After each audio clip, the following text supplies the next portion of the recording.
Welcome back everybody, my name is Nick930, and to celebrate the upcoming release of Assassin's Creed Odyssey, I wanted to share with you the complete history of one of my favorite game franchises, Assassin's Creed.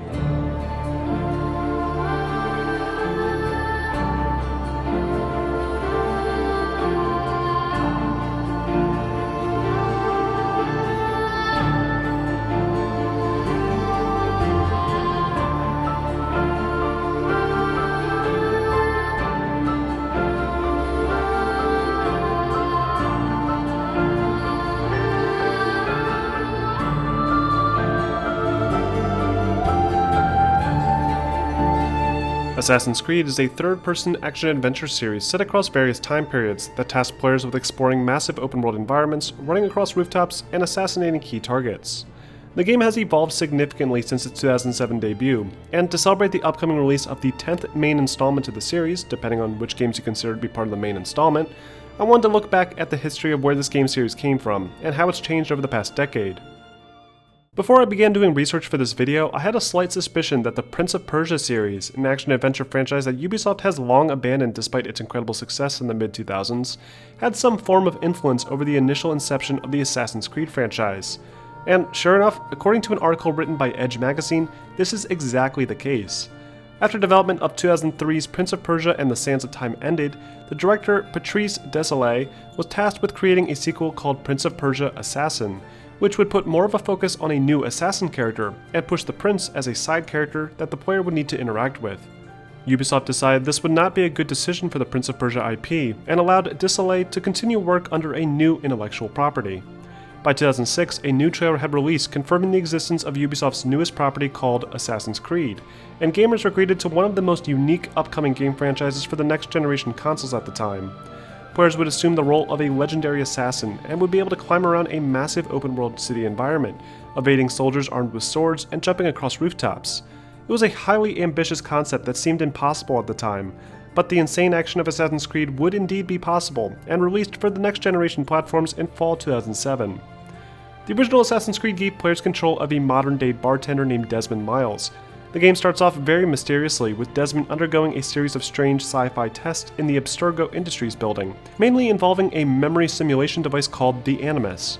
The Animus allows people to access their ancestors' memories and relive moments in the past, which conveniently allows the players to have direct control over those events and freely explore historic locales.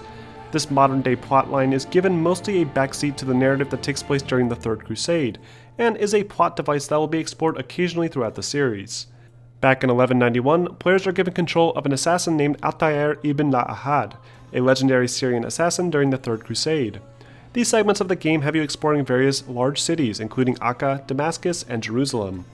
After failing an early mission, ALTAIR is stripped of his rank and required to hunt down 9 targets throughout the region, all of which belong to a secret organization called the Knights Templar. After eliminating the last of these Templars, ALTAIR learns an unsettling truth about the ancient precursor civilization, and the game ends on a massive cliffhanger. The gameplay is what really made Assassin's Creed special in 2007 though, with a completely new style of fluid climbing controls never before seen in a video game. The most impressive part of the Assassin's Creed games was its seamless freeform climbing mechanics. Players simply needed to run up walls and watch as ALTAIR grabbed onto every nook and cranny along the side of a structure, making every object in the game world climbable. It wasn't perfect, with several walls not being scalable and some awkward controls resulting in some unfortunate deaths, but when it did function correctly, it looks awesome. Player combat was also unique in that very few games had attempted melee-focused combat before. Players could draw their swords and get into real sword fights with knights on castle walls, and if they felt like they were being overwhelmed, could run away, resulting in an epic chase with onlooking guards joining in as you passed by. Assassin's Creed, despite its heavy emphasis on high-octane action and chases, is also partially a stealth game, and the original game implemented a cool feature rarely used in games prior, social stealth. Players could move through crowds realistically, with ALTAIR using his arms to push through people, sit on benches to blend in, and even join a group of praying monks. These were not only cool moves, but also fundamental to the game's mission structure. Targets often required a bit of finesse and careful movement to approach closely and eliminate with a secret hidden blade attached to the underside of the player's hand. After eliminating a primary target, an epic chase would begin, with the entire city on alert and players needing to use every tool at their disposal to escape. The overall game concept was amazing, but it did become repetitive after a few missions, with each main assassination requiring to grind out repetitive investigation missions, and ALTAIR's various abilities feeling severely limited when considering that he's supposed to be a master assassin. Still, even with these issues, the game introduced players to one of the most clever and unique gaming concepts ever made, and would only be expanded upon further with later titles. Graphically, this original 2007 game still holds up surprisingly well. It sported some high-resolution textures, decent, albeit static lighting effects, and some brilliant animation designs, though a major complaint at the time was the game's serious lack of color variety, something that many titles in the late 2000s seemed to suffer from. Most of the game was a sea of white, brown, and red, with trees looking washed out, but this was excusable at the time when considering the insane size of the open-world environment, and it also worked well with the game's setting. Up to this point, maps of this size and density were unheard of. Streets were filled with moving NPCs that would all be interacted with, and the cities resembled actual real-world cities from that time period thanks to extensive research by the development team. Assassin's Creed was a very graphically ambitious title, and one that would grow each year and continue to push the boundaries further. Critically, Assassin's Creed managed to score in the low 80% range, with many reviewers finding fault with the game's repetitive mission structure, but praising the revolutionary visual direction and unique gameplay mechanics. The original Assassin's Creed was a massive achievement, not just for Ubisoft, but for gaming in general. It broke away from the mold of the first-person shooter and the typical stealth action genre, and delivered an experience unlike any other. And while it's a shame that its inception would also result in the untimely death of the Prince of Persia franchise, this initial step would help make Assassin's Creed one of the biggest video game franchises of the next decade, with sales often performing well past expectations, and it was no surprise when a sequel was announced.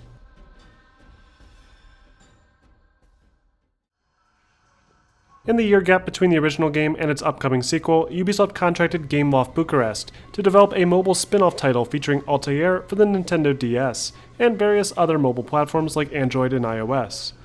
ALTAIR's Chronicles would detail events prior to the original Assassin's Creed title, but outside of a few introductory cutscenes, there isn't much in terms of story here. This game featured a sort of isometric game design, with players capable of exploring a linear world, assassinating enemies, and climbing structures. Unique features included the ability to use a touchscreen to pickpocket enemies, but not really much else. ALTAIR's Chronicles received mixed reviews and was nothing more than a quick cash-in to fill the void as gamers waited for the next big entry to the series.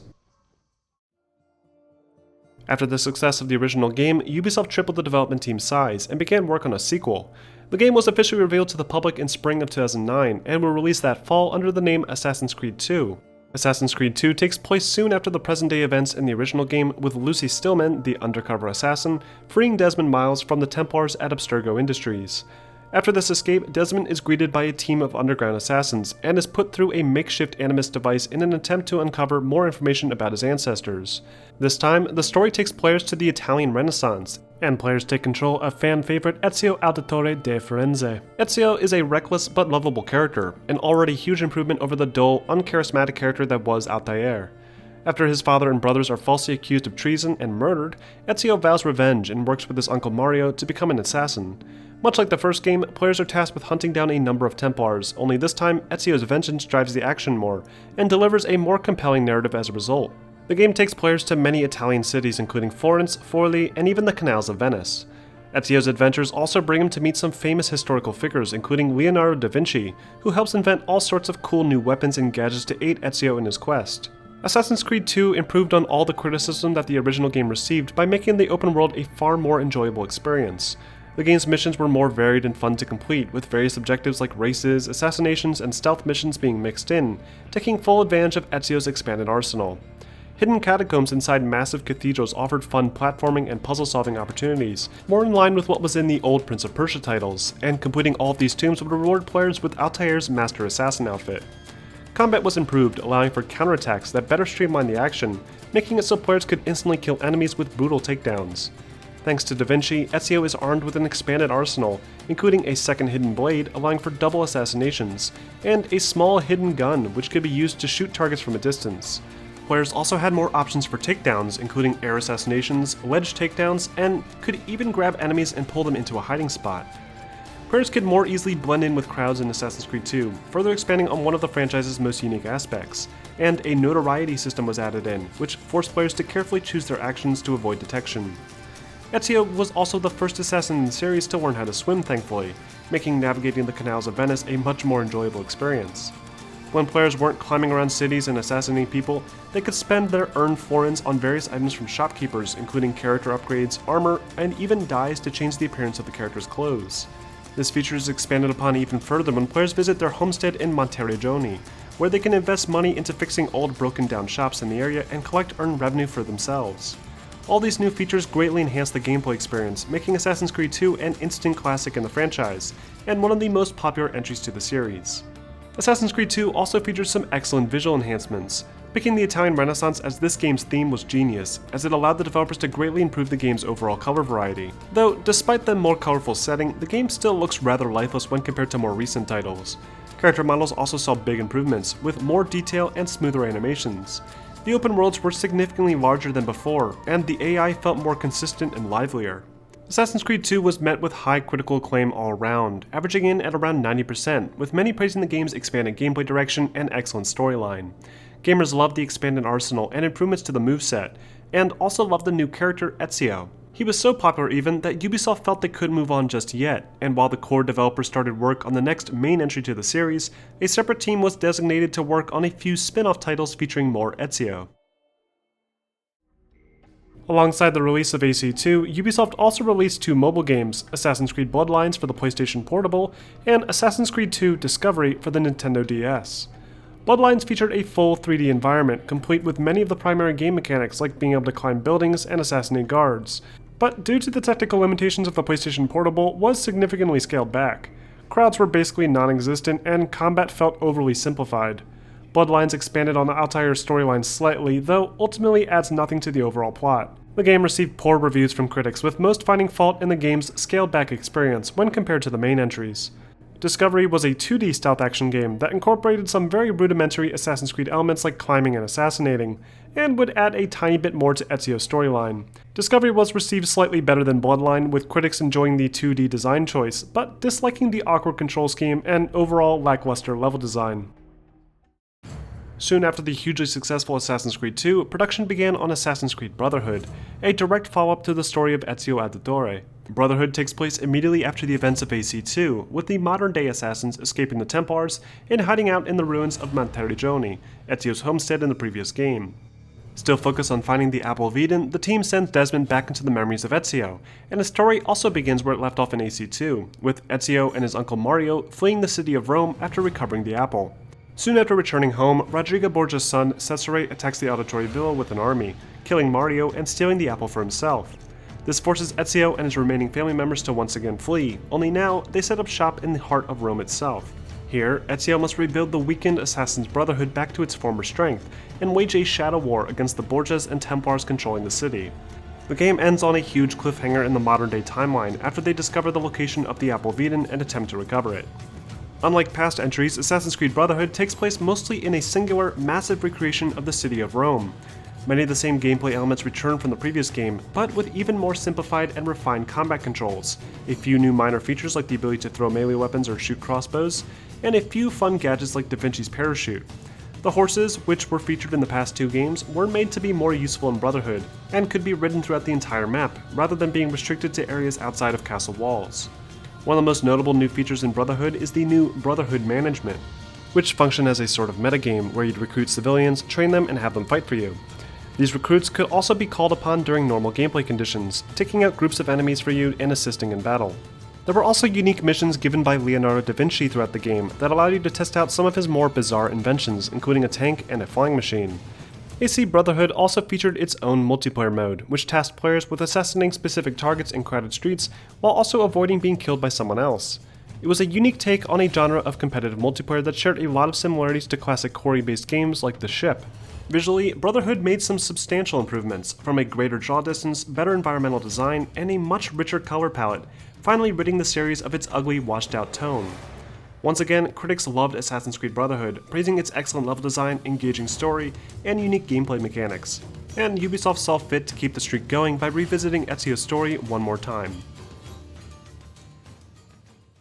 In 2011, the head of Ubisoft confirmed that their goal from now on would be to provide an annual release for the popular Assassin's Creed franchise, and that despite earlier reports that they'd be taking a year off, there would in fact be a new main entry to the series in 2011. Ubisoft Montreal once again took the lead on the next entry, and would attempt to close out the popular Ezio storyline with Assassin's Creed Revelations. Revelations' story continues where Brotherhood left off, with Desmond now in a coma after the traumatic events that occurred in the finale of the previous game. Desperate to revive him, Desmond is sent back into the Animus in hopes that uncovering his ancestors' memories to completion will restore Desmond's mind. Back in the early 1500s, players once again assume the role of Ezio Auditore, as he attempts to uncover the secrets of the legendary assassin Altair. This story brings Ezio back to the original assassin fortress from the first game, where he discovers a secret door that can only be opened by locating a series of round keys hidden around Constantinople. It's here where most of the gameplay takes place, as players take down various Templar leaders, expose corruption throughout the city, and hunt for keys to unlock the mysterious precursor vault. Throughout the adventure, players are also given a chance to play through segments of Altair's life, after the events of the first game, showing how Altair came to be the leader of the assassins. And while this story continues the excellent storyline fans have come to expect from the series, there was very little innovation in regards to Revelation's gameplay features. One of the biggest changes to the game was the addition of a hook blade, which allowed Ezio to grab slightly higher ledges when climbing and also zipline at certain points in the city. Bombs were also pushed as one of the biggest new gadgets that Ezio could use, with several different types of bombs ranging from smoke, flash, poison, and explosive. Combat for the most part remains the same, but players could make use of their hook blade to reach distant enemies and grapple them closer. The assassin recruitment system introduced in Brotherhood has been expanded upon, with new siege defense metagames added in that function as tower defense segments. Outside of these minor changes, Revelations didn't really do much to mix up the formula, and because of this, it wasn't as well received by critics as the past two entries. While many praise the story for wrapping up Ezio and Altair's narrative nicely, the game still failed to innovate and is ultimately a forgettable experience. Soon after the development for Assassin's Creed 2 wrapped up, the lead development team in charge of the Assassin's Creed project had begun work on a true Assassin's Creed 3, with a new character, a new setting, and a conclusion to the Desmond Miles storyline, which explains the very minimal improvements made with the previous two spin-off entries. In spring of 2012, it was officially revealed that the next main entry to the Assassin's Creed franchise would take another huge leap forward in time, to the New World during the American Revolution. Assassin's Creed 3 was a highly ambitious sequel that promised to rework everything fans came to know about the franchise, with a ton of new features, significantly improved visuals, and a closure for the modern-day storyline. Assassin's Creed 3 once again picks off directly after the events of the previous game, with Desmond, his father, and friends all gathering in an ancient precursor vault in New York. After accessing the vault, Desmond is placed in the Animus again, and players are transported to 1750s England, where they control a Templar leader named Haytham Kenway. This introductory sequence drags on for a good 3-some hours, until finally the control shifts from the Templar Haytham to his half-Native American son Connor, whose real name I'm not even going to try to pronounce. From here, players experience multiple stages of Connor's childhood, up until the pivotal moment where a group of Templars attack his village. Connor, out for revenge against a Templar leader named Charles Lee, seeks out a retired assassin named Achilles, who begrudgingly agrees to train him. After this substantially long narrative opening, players are finally given free reign of several large cities in colonial America, like New York and Boston, and begin hunting Templar leaders down, while also assisting the Patriots throughout major events of the Revolutionary conflict. By completing these memories, Desmond can discover the location of another precursor artifact, which he then attempts to use to save the world from the impending apocalypse, and as always with the Assassin's Creed story, ends on a huge cliffhanger. Assassin's Creed 3, once it finally gets going, features vastly improved gameplay mechanics over its predecessors. Combat was made to be smoother and more accessible than ever, with awesome counterattack finishers that could sometimes be used to take down multiple enemies at the same time. Since this game takes place during the 1700s, enemies now had access to muskets, which players would need to avoid either by dodging or by grabbing a nearby enemy and using them as human shields. New tools included the hatchet, a bow and arrow, and a more effective pistol, which could more easily be incorporated into combat than in the past. Stealth mechanics were expanded upon again, with more clear indicators that you were hidden in a crowd, and more open-ended natural environments to navigate. You could use rope darts to hang enemies from trees and attack from nearby bushes. The environment didn't feature nearly as many large buildings as past entries to the series, considering most of the buildings in colonial America were roughly 3 stories tall. But AC3 made up for this with the ability to climb trees and swing from branches with new unique animations. AC3 also added in an insane amount of side activities, making it one of the most ambitious games in the series up to this point. Players could participate in massive naval battles where they could control ships and fire cannons, while also adjusting the sail for wind direction. Players could also play various minigames and even manage a supply running business at their homestead. The game world was filled with things to do, like viewpoints, optional side missions, collectibles, and much more, making it one of the first truly overwhelming titles in the series. Visually, AC3 still looks great even to this day. The cities and forests of colonial America look amazing with beautiful lighting, enhanced weather effects, and highly detailed environments that felt alive. Civilians in and around the towns all look like they're actually working on things, and animals and children can now be seen running around the game world. Unfortunately, even the ability to pet puppies wasn't enough to save this game from its terribly drawn-out first act. Critics complained that it took far too long to get to the point and hurt the pacing substantially, and we were given very little time to really get to know Connor.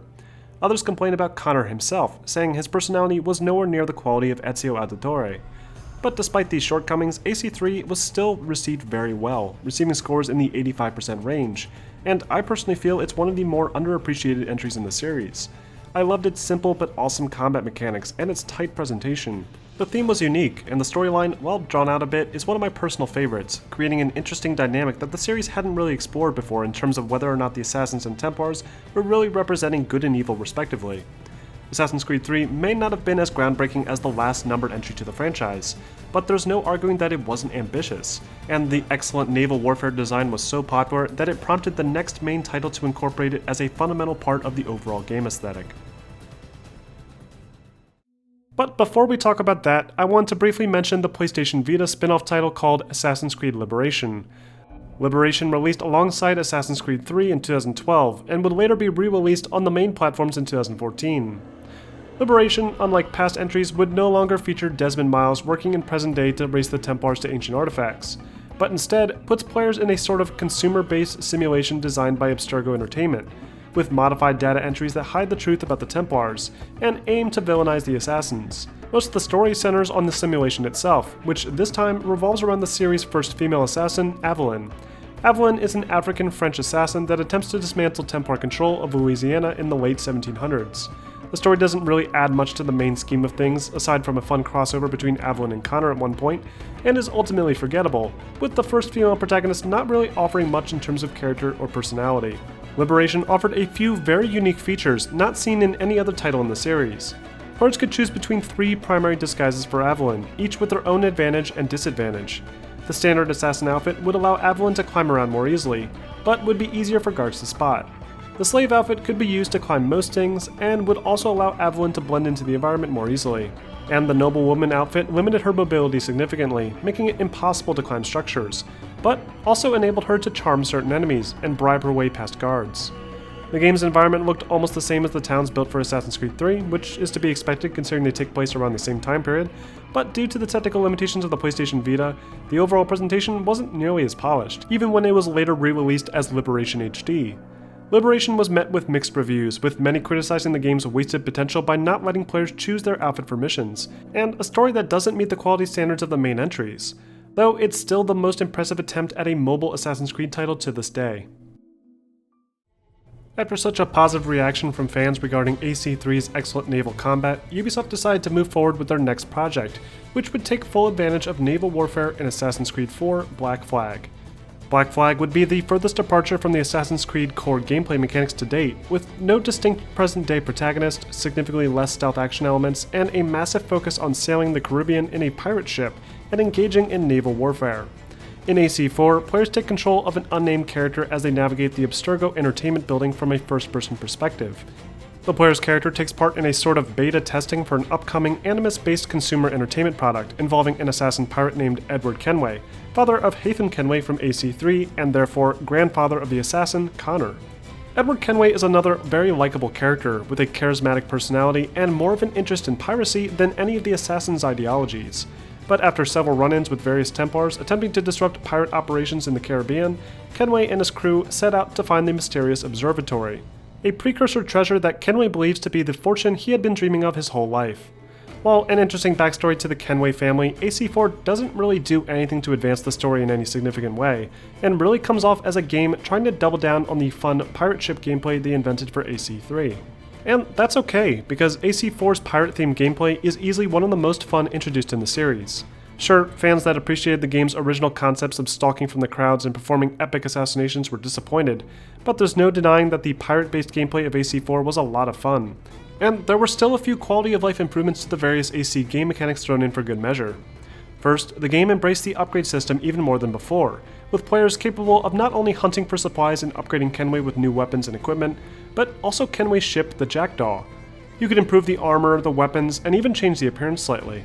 These upgrades required both money and specific materials that require the player to pillage various ships at sea and explore a ton of different islands and underwater locations.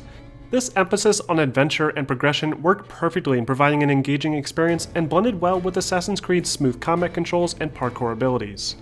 While the combat remained mostly the same as AC3, there were a few nice additions, like the ability to use 2 pistols for a flurry of kills in epic pirate fashion.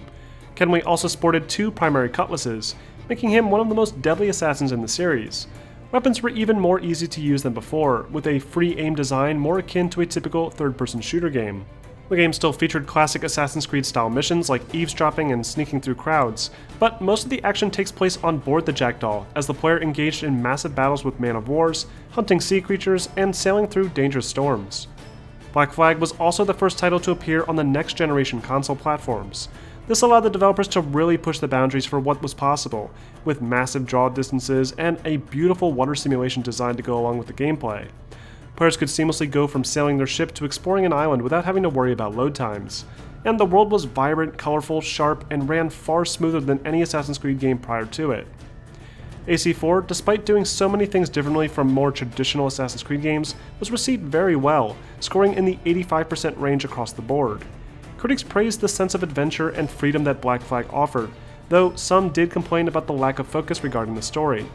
AC4 was a great game in its own right, and oddly enough, would be the last numbered entry to the franchise, as Ubisoft abandoned the traditional naming convention and began to experiment with what they could do with the franchise. And unfortunately, the next main entry would be the biggest misstep in the entire series. But before we get into that, I wanted to briefly mention the old-gen, time-exclusive title named Assassin's Creed Rogue.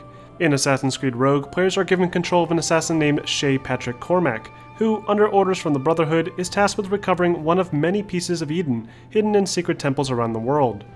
But after recovering an artifact in Lisbon and causing a devastating earthquake, Shay refuses to help the assassins any longer and turns over to the Templars instead. Throughout the game, players are tasked with eliminating assassins to prevent them from moving more earthquake-causing artifacts from their vaults, and a lot of the character arcs explored helped to set up Assassin's Creed 3. Rogue didn't really introduce much in terms of gameplay features. The biggest selling point was the ability to sail through frigid Arctic waters, requiring you to carefully navigate around icebergs and smash through thick layers of frozen water with special ice ramming upgrades for your ship. Combat functioned almost identically to what was in Black Flag, but players could now utilize a silent air rifle to take out long-range targets, and could utilize a grenade launcher.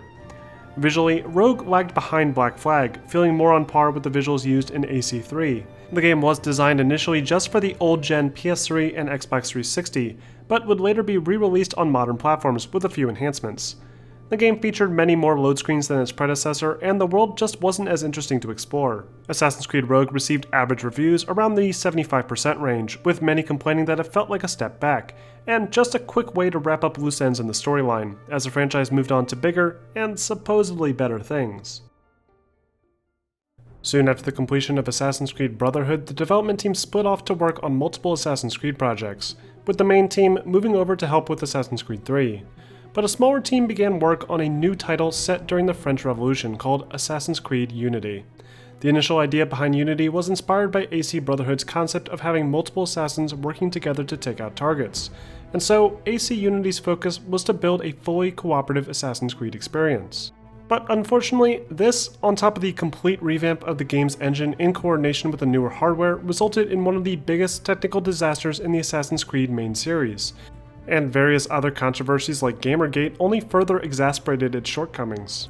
Unity takes place exactly where Assassin's Creed Rogue left off, with a Templar murdering an assassin named Charles Dorian, but in Unity, players are given control of Dorian's son, Arno. Despite this traumatic event, the story doesn't spend as much time centered around vengeance like past entries, and instead focuses on the romantic relationship between Arno and his childhood friend Elise. Elise is the daughter of a Templar Grand Master, and this creates a very interesting Romeo and Juliet style dynamic. After Elise's father is murdered, Arno is framed and locked up in the French Bastille, where he escapes and begins his training to become an assassin. After several successful assassinations, the Brotherhood refuses to grant Arno the Master Assassin status because of his association with Elise, who at this point is also a known Templar. This tension between the Templars and Assassins is the primary focus in the game's narrative, and Arno is forced to confront both the Assassins and the Templars to prevent the city from slipping into chaos. The storyline is mostly solid, but the game's ending does fall flat out of nowhere and loses focus very quickly. In terms of gameplay, AC Unity aimed to overhaul the franchise's simplistic control scheme in the hopes of making a more engaging and challenging experience. Swordplay would no longer be as heavily focused on counter finishers, but would now incorporate more RPG-like elements, like specific damage based on the weapon type. Enemy health bars made a return, and several of the combat abilities like using enemies as human shields were removed. The world also featured less in terms of interactivity. Things like minigames were taken out, in addition to horseback riding, and even the ability to pet stray dogs. A lot of these changes were either made to increase the game's difficulty, to allocate development resources towards more core assassin-based mechanics, or were done so the game functioned properly with its new cooperative multiplayer option. Players could now play together in groups of 4 to dismantle the Templars in Paris, and could sneak around on rooftops, assassinate guards, and get into epic sword fights together. Unlike the past several entries, AC Unity returned to the game's roots with massive sprawling city streets, huge structures to climb, and a heavy emphasis on NPC crowds. Thanks to the advancements to technology, the designers behind Unity were able to more easily generate city streets, which resulted in a ludicrously large area to explore, with easily one of the most excessive amount of side activities ever seen in a game. The map was a completionist nightmare, with so many icons that you couldn't even make out the city streets. Side missions included fetch quests, murder investigations, collectible chests, and even these locked crates that required you to spend real money to open using Helix credits. Buildings often featured explorable interiors that could be seamlessly explored, and were often featured in many of the game's missions. Unity also made some revisions to its stealth mechanics, with players now capable of crouching to avoid detection, though this mechanic felt sloppy when compared to other stealth action games that feature the same design. Players would frequently encounter the same 3 random events on the city streets, making the experience feel increasingly more repetitive, a mistake that was already rectified years ago after the repetitive side quests in Assassin's Creed 1. Character upgrades and cosmetics made up a big part of AC Unity's progression, and encouraged exploration much like Black Flag did, but they also introduced a skill tree that locked players out of the most basic abilities, like being able to perform double air assassinations. But not everything about AC Unity's design was bad. You can now hold a button to more easily descend from structures smoothly, unlike past games where you were forced to either find a haystack or awkwardly jump down and hope you didn't kill yourself. And the actual focus of the game's main mission structure was much more in line with what the series had originally set out to do, emphasizing actual assassinations. The higher profile assassinations were elaborate, often allowing players to unlock opportunities to make their target more accessible, and the locations of these missions themselves were often large and intricate. AC Unity was on the right track, but it was held back by a ton of technical hurdles, especially when it came to its visuals. Assuming the visuals weren't glitching out with floating NPCs and missing facial textures, AC Unity looked gorgeous, with beautiful volumetric lighting, global illumination, reflective surfaces, and an incredibly dense NPC crowd design. Ubisoft boasted massive crowd sizes of over 1,000 characters, all with independent animations. And again, when it's working correctly, it looks phenomenal, and the overall game performance was miserable no matter what platform you try to play on. Even on today's hardware, AC Unity is incredibly demanding, requiring a top-of-the-line GPU just to maintain a steady frame rate at higher resolutions. And the dynamic time of day was also removed, with the lighting only changing based on the selected mission, a very odd change considering every entry since 2008 had allowed for a full dynamic time of day. AC Unity was met with average reviews despite the months of bad press the game received. After the huge controversy involving Ubisoft's other intellectual property Watch Dogs, AC Unity only further tainted their name, and Ubisoft Montreal's CEO even issued an apology, offering the Season Pass free to players and giving early Season Pass adopters a free digital game download from the Ubisoft library. But this would still not be enough to convince gamers, and Assassin's Creed Unity will forever go down as the worst entry to the series, despite its excellent level design, visuals, mission structure, and attempt to rework the franchise's aging formula. In 2015, Ubisoft contracted Climax Studios to create a trilogy of spin-off titles called Assassin's Creed Chronicles, with the first title releasing as part of the Assassin's Creed Unity Season Pass.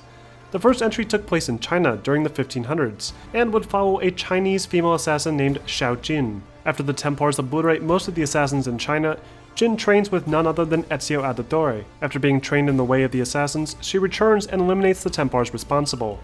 The franchise's modern plotline is mostly absent from this title, which is understandable, as Chronicles focuses much more on its gameplay rather than its narrative. Chronicles is a 2D platformer with a semi-3D backdrop that utilizes a cel-shaded art style to great effect. Most of the game requires players to sneak around enemies, avoiding their line of sight and using various tools to dispose of them. It's a much more arcade-like approach to the franchise, and probably one of the more effective mobile titles in the series, but unfortunately was not received well by critics, with most saying it was too straightforward and simple. After the overwhelmingly negative player response to AC Unity, Ubisoft Quebec, the same studio behind Assassin's Creed Rogue, released the next main entry to the series only a year later, featuring an overall far more stable experience in Victorian London. Assassin's Creed Syndicate would improve on all the issues players had with the previous title, with improved game stability, a more cohesive story, and a far more interesting world to explore. In response to the negative backlash regarding the game's lack of a female protagonist in the main series, AC Syndicate would also be the first main Assassin's Creed title to feature a playable female assassin. AC Syndicate focuses almost entirely on its Industrial Revolution storyline, with the present-day story only rarely being mentioned. Players take control of two twins, Evie and Jacob Fry. Unlike past stories, Syndicate starts off with both siblings already members of the Assassins, and much of the story focuses on the two characters' conflicting personalities attempting to stop a Templar threat in London. While the story itself is pretty forgettable, Evie and Jacob are excellent characters whose interactions with each other are often the highlight of the narrative. Jacob is more in line with past Assassin's Creed characters like Arno and Ezio, with a headstrong attitude as he intends to cripple the Templars with a direct approach. Evie, on the other hand, is more interested in recovering a piece of Eden, and generally is more focused on the quiet, stealthy approach. These two character personalities influence the gameplay to some degree, with players able to switch between characters and tackle different objectives throughout the world how they see fit. The world of London is even larger than AC Unity's Paris, with several large subsections called bureaus that would need to be conquered to take control away from the Templars. Most of the gameplay is centered around completing various side quests within each bureau, and engaging in gang wars against bureau leaders. Combat was made to be far more enjoyable than what was featured in Unity, though instead of traditional swords, players were armed with brass knuckles and cane swords. World traversal was also improved substantially thanks to the new rope launcher, which allowed players to climb buildings in record time and even travel between structures more easily. To navigate the much larger open world, players could take control of horse-drawn carriages, and could even engage in fights along the top of them while they were moving. There was also an additional, smaller game hidden within Syndicate, with an entirely different female assassin, Lydia, in London during the Great War. The map was slightly smaller and featured many of the same structures, but updated to account for the change in the time period, and most of this section of the game revolved around completing various side quests. Outside of these few features, Syndicate didn't really do much to change up the formula. It was an incredibly solid experience that delivered the classic Assassin's Creed experience, but with a new coat of paint.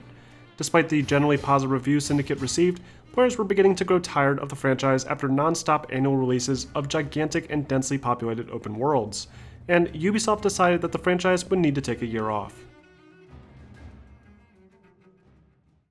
And while the main series took a much-needed break, Ubisoft made sure to stoke the fire by releasing a follow-up Chronicles title that took place in 1840s India. Players would take control of the assassin Arbaz Mir as they attempted to uncover a mysterious Templar plot, but once again, sticking around a 2.5D environment and utilizing various tools to bypass patrols. Only a few months later, Assassin's Creed Chronicles Russia released, closing out the spin-off trilogy by letting players explore Russia during the October Revolution of 1918. This story revolved around the assassin Nikolai Orlov, as they escorted Tsar Nicholas II's child Anastasia away from the Bolsheviks, which is a pretty cool idea considering the controversy that surrounded Anastasia's murder. These two titles were received about as well as the China game, and they ultimately, as a whole, felt like a waste of three potentially great locations that I still wish were featured in the main entries. Soon after work wrapped up on Black Flag, Ubisoft Montreal began work on an epic Egyptian-themed Assassin's Creed title. But after the lower-than-expected sales numbers for AC Syndicate and the growing fatigue around the franchise as a whole, Ubisoft decided to delay the new Egyptian adventure until 2017.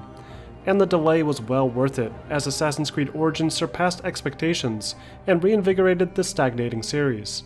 Rather than just throwing the same tired game mechanics into a new massive open world and bumping up the visual quality a bit, Ubisoft decided to completely remake the game mechanics from the ground up, doubling down on the RPG concepts that they've been slowly introducing over the years. Origins' story takes place in ancient Egypt during the reign of Pharaoh Ptolemy VIII. Players would control a Medjay named Bayek as they explored the greater part of Egypt, only further pushing the boundaries in terms of map size. Bayek's story is mostly the same as past Assassin's Creed characters, only his tragic beginning is arguably even more tragic. After this event, he swears vengeance against those responsible, traveling between various civilizations along the Nile and exterminating them one by one. Occasionally there's scenes that explain what's happening in the present-day timeline, but again, it's not nearly as relevant as it used to be. The overall theme behind the story in AC Origins is right in the title, explaining the origin behind the entire Assassin's Creed Brotherhood. And while it does explain some cool things like where the symbol came from, I still feel as though the story as a whole has been stuck in place ever since 2012. That being said, the gameplay in Origins is one of the most refreshing experiences in the series in years. Ubisoft made the right choice in pursuing this RPG approach, as it gave more meaning and purpose to each area of the open world. Rather than just throwing players into a gigantic map with enemies that could all be easily killed just the same, Origins sections off portions of the map based on player experience. This is much like how Black Flag's open seas were designed, steering players towards a smooth difficulty increase and maintaining a steady pace, without making the game feel too easy or difficult. Weapons found in the world now featured randomized statistics, making each location worth searching from top to bottom. Combat mechanics were changed with different buttons for attacking and blocking, and a heavy emphasis on performing dodges. Enemies now featured distinct hitboxes as well, requiring players to make use of manual locks to ensure that their hits land, whereas the older titles automatically attack the nearest enemies. Even assassinations, which previously were always a guaranteed instant kill, now could end up only hurting an enemy, depending on your character's progression. Animals made up a very large portion of Origins, with horses making a return in addition to rideable camels. Players could fight wild creatures like lions, hippos, and crocodiles, and there were even special simulation-based missions that had players fighting massive mythical monsters. The world featured tons of secret tombs, often hiding valuable treasure, and city areas offered tons of activities like quests and arenas. The skill tree also made a return, with an insane amount of new abilities added in that veteran players may have been surprised to see at first. Players could now summon animals to fight alongside them, control arrows in midair, and even control an eagle directly to spot enemies. All these features resulted in a wildly different experience from the past several entries, with the focus shifting away from performing stealth assassinations and more into adventure and exploration. Visually, Origins expanded even further, with beautiful lighting, solid performance, and even more advanced water simulation effects. Origins was met with high scores all around, with most scoring the game at around 85%, and many praising the excellent open-world design and emphasis on fun gameplay mechanics. Assassin's Creed was finally relevant again, and because of this, Ubisoft pushed forward with their original annual release schedule, with a surprising 2018 announcement of a follow-up title.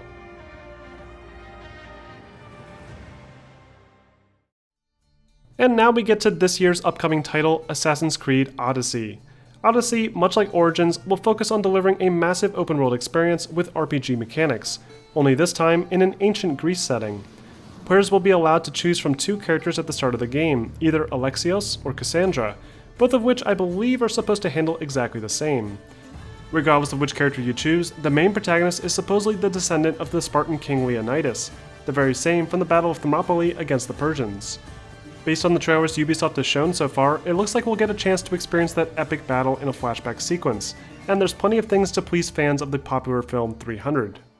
The open world environment looks to be just as ambitious as before, with massive draw distances and tons of various historic locations to explore. New to Odyssey will be the ability to choose your own dialogue during conversations with NPCs, only further pushing the series in the RPG direction. Ubisoft has even confirmed that you'll be able to develop relationships with various NPC characters, though it's unclear how this will affect the actual gameplay experience. I'm really looking forward to trying this game out, and if it's anything like Origins, then I'm sure we're in for a massively ambitious experience. But the real question now is, where will the series go from here? Assassin's Creed has given us a chance to explore moments in history no other video game series has dared to show us. From the Third Crusade, the Italian Renaissance, the Industrial Revolution, and even the American Revolution. It's surprising how well a franchise with such a complex idea and storyline based on historical events continues to be one of the top-grossing titles in the video game industry. It may have struggled to find its place with its awkward present-day storyline, often confusing newcomers, and its various shortcomings regarding its control scheme as it matured, but Assassin's Creed has become somewhat of a household name at this point. And despite over a decade's worth of titles, I'm still looking forward to seeing what Ubisoft has planned next for the Brotherhood. But in the meantime, I hope you guys enjoyed this look back at the history of the Assassin's Creed franchise so far. Be sure to stay tuned to my channel for a deep look at the upcoming Assassin's Creed Odyssey, as we compare various visual and gameplay elements to its predecessor in a direct comparison, in addition to a full game review. If you want to see more retrospective pieces like this, please consider being part of my Patreon. Also, don't forget to like and subscribe for more videos posted every week.